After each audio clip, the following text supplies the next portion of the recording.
Well, Susie, we all get ill from time to time, and of course chickens are no exception. What are the key things to look out for? The key things for your chickens is to know what's normal for them. You should know what is normal for your girl. The first sign of illness for girls normally is they'll just be hunched and not happy. You will know. Just a bit just a bit under the weather. They tuck their head in and they fluff their feathers up and they just stand. They're not as active as normal. And that's your first indication that your chicken's poorly. But what you've got to remember with chickens, because they're prey in the wild, they hide their symptoms. So even when they're not well, they'll give the appearance that they are for as long as they can. So if your chicken is showing signs of being ill, she has been ill for a while and it needs immediate attention. So what are the key things that can go wrong? There's three things really. There's injury, because they're quite inquisitive things, so you should never have sharp objects. And one of the most common things is scratches, pecks in eyes or branches in eyes. Then you've got your diseases and things. As a rule, if you're doing it properly, you can eliminate to a certain degree. And then the third is everybody's nightmare. External and internal parasites, your red mites and your worms and things. Well, let's deal with injuries first. How do we go about treating those? Your average kind of knock or scratch? Chickens are really resilient. They might look cute and fluffy, but they are very hardy animals. And the biggest key to them is to get it disinfected. Best thing to have in your cupboard is iodine or purple spray. Both do the same thing. Now this I'm very familiar with from my days with horses.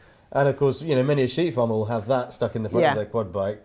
It is the universal antiseptic, isn't it? It is, and it's fantastic. Easy nozzle, spray it on, job's done. And at least you know where the injury Exactly, is. exactly. It does smart a bit when you put it on, but it does the job. That's what you want. So iodine spray a must? Yeah, definitely. And don't fiddle around with it. They do heal very quickly. Just keep an eye. Once you've done it once, you shouldn't have to do it again, unless they've got something stuck in. But obviously, key thing to look out for, no sharp edges, no loose chicken wire. Yeah. Nails exactly. on the run, etc. Yeah, and the other thing that happens is chickens peck, and if they're bored or their nutrition isn't quite right, they can peck each other. Right. They normally pick on the less dominant hen, and that can cause injuries really quickly. They can eat each other basically. If that happens, you need to separate a chicken. You need to put that on, and you need to separate her if she's bleeding profusely. Gosh, that sounds horrendous. It's nature. It is nature with animals. It's not always so the cute and fluffy weakest. now, are they? No, it's the weakest of any. You know, any animal does it. Okay, so that's knocks and scrapes. Yep. Diseases. What kind of diseases can they get? There's a whole array out there, but the ones that the backyard keeper need to worry about really is mycoplasma. That's one of the worst things. Wild birds bring it in. It's not dissimilar to a cold to you or I. And it shows they sneeze and they snot and they just generally look really sorry for themselves. Now normally if you give them a tonic, and the best one really is garlic, it's just great for your immunity.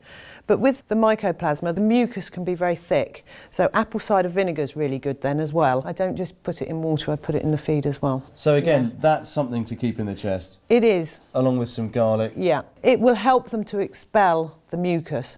We have problems with mycoplasma, but it's secondary infections which normally need treating by a vet. So is there anything that you could administer on a, say, weekly or monthly basis just to keep it at bay as a preventative measure? It's all about keeping their immunity up, and garlic does that really well. Right. The other thing is grapefruit extract. You can get it from any health food shop, and that again is very good for their immunity and really does help. And what sort of quantities would you administer in terms of, say, the grapefruit or indeed garlic?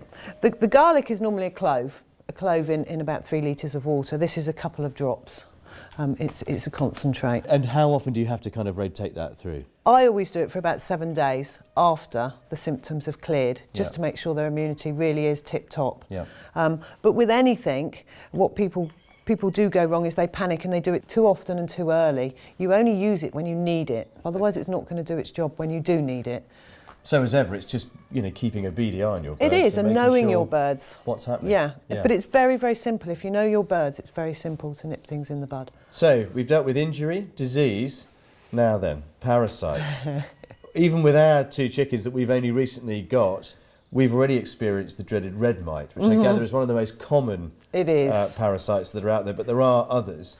There are. There's the northern fowl mite that lives on the bird. Very, very similar in appearance unless you've got a microscope. Just tell us about these mites. What are they? Where do they come from? Wild birds a lot of the time, or when you buy your birds in from places that have got it and you haven't checked them over. And how does it kind of manifest itself to anybody unsure about what they look like? With red mite, you're going to get them on your hands as you collect eggs if it's a really bad infestation. First thing, your girls aren't going to want to go to bed because that's where the red mites are. They live in all the nooks and crannies. They come out at night. So during the day, you probably won't see any. There's normally a telltale sign of something very similar to cigarette ash along the crevices and around the perches. And what they do is when you lock your girls up at night, they think, yum, they come out of the cracks and crevices, run along the perches, up their legs and have a feast overnight. Oh. And then they toodle back off. So really, you've got to completely disinfect your run. Oh, absolutely. On a regular basis? Thoroughly, yeah, and keep an eye out. The other top tip as well is on a weekly basis, just hang a piece of white tissue or cloth, pin it up in the coop, and for some reason they are attracted, and then in the morning you can check to see if you've got any red mite. Oh, that's interesting. So that's a nice little rule of thumb again. It is, yeah, just once a week.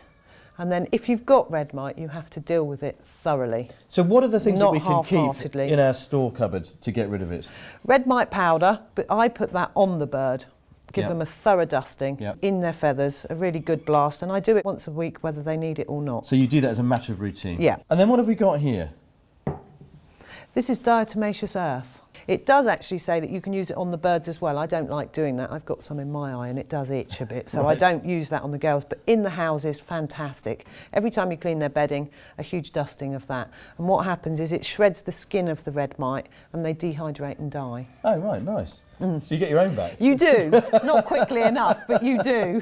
And, I mean, you say you use this as a powder within the coop. What about disinfecting the coop with anything liquid? You can buy a disinfectant, but you've got to let that coop dry out, and most people haven't got the facility to let that coop dry enough Yeah. to put your girls back in. Yeah. So most of the powder forms work. A power wash is great, but only on sunny days. You do not want your birds back in that house when it's wet, Yeah. because they'll get respiratory problems. Right, okay. The other great tool at the moment is smoke bombs for red mite. Really? Yeah, fantastic things. This little one will do quite a large coop, and all you have to do is clear everything out, get your girls out, plug up all your ventilation holes, light the fuse. And stand well back. Doesn't go bang. Doesn't go bang. Leave it for an hour, Yeah. and it really does. So it Bring basically them out. fumigates them. It fumigates them and kills them. But with any product, you've got to do it religiously and routinely. I would say every fortnight, because you leave eggs and nymphs behind. Yeah. It's And I guess really understanding. you've also got to do this first thing in the morning to allow your coop time to air, to dry. For the girls to go back in. Yeah. Yeah, Okay. definitely. So you actually, what you really need is a strategy, doesn't it? Once you've seen these problems, particularly with parasites, Don't ignore it. can't ignore it. Get No. onto it straight away. Yeah. The quicker you deal with it, the quicker you're going to have happy chickens. Yeah. And will any of these diseases manifest themselves in the sense that your birds won't lay? Yes. Yeah. The thing with red mites is they're bloodsuckers, so they make your girls anemic and they get very stressed, Right. very ill, and they will stop laying. The other thing we haven't mentioned is scaly legs. It comes from wild birds, birds you buy from auctions or undesirable places. You can Yeah. bring them in. I find it very easy to deal with, actually. As you need to move your runs onto fresh ground, Right. because the little mites will come off onto the ground. There's loads of things on the market, but the best thing is surgical spirit and petroleum jelly. The Good old-fashioned way. Yeah. You basically pour your surgical spirit over the girls' legs. Yeah. It irritates the mites, brings them out from the legs, and then you smother them in your petroleum jelly and suffocate them. Oh, nice. You know, I tend to do, what I do is I bring my girl into a little dog crate for a few days, Yeah. and then you can paste it on every day. And presumably the And jelly job's also done. helps to kind of rehydrate the legs themselves. It does, because they do crust and go dry and very sore for the girls. You'll Yeah. never get them looking, you know, they'll never win a Lucky Legs competition, but you will get rid of the mites, Yeah. which is the aim. So we've dealt with basic injuries, knocks and cuts and that sort of thing. We've dealt with diseases and with the dreaded parasites. Is there anything else we haven't covered?